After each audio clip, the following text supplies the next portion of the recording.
Me again, the Puzzle Master.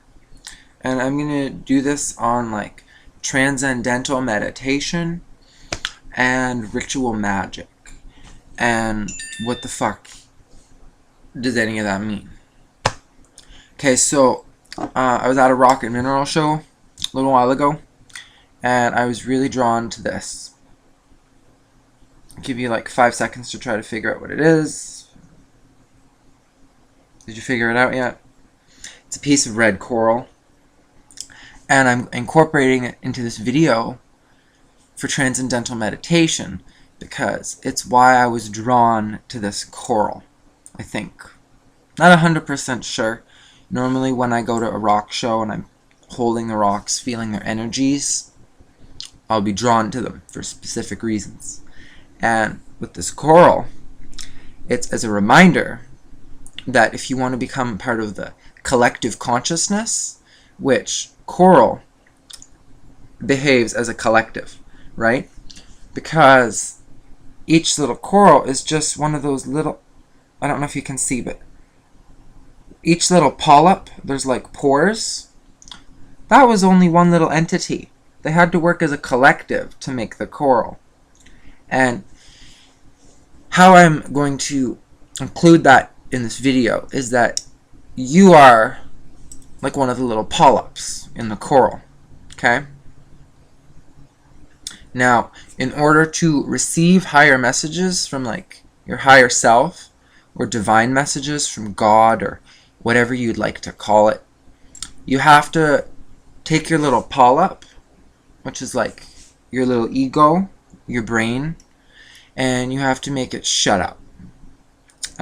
You have to go into a sense of being still, and when you're in this transcendental state, thoughts still might come into your mind from your ego.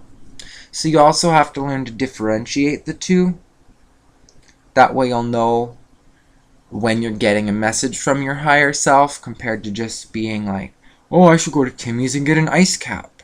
That's probably not a divine higher self message, because it usually won't be stuff that you necessarily like.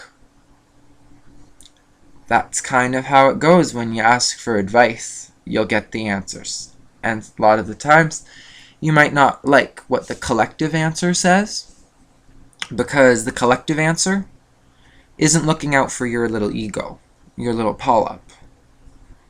You know, it's not putting your polyp here all the time. There's got to be a system, a gradual progression through time.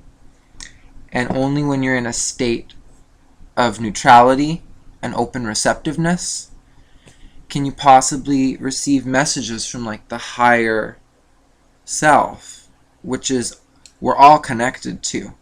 Just like every little polyp in the coral is a part of the whole.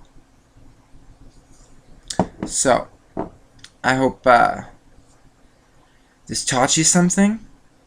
With a lot of this stuff, you can even think about the tree of life, or the Kabbalah tree of life, and there's like the dark side and the white side, or like good and evil, and then there's the middle pillar. Highly recommend the middle pillar the most, because it's zen and neutral.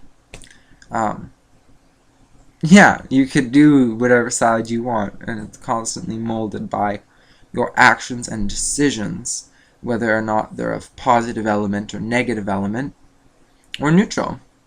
And you work your way up the tree of life till you get to the top, hopefully. And yeah, mwah, and happy meditating.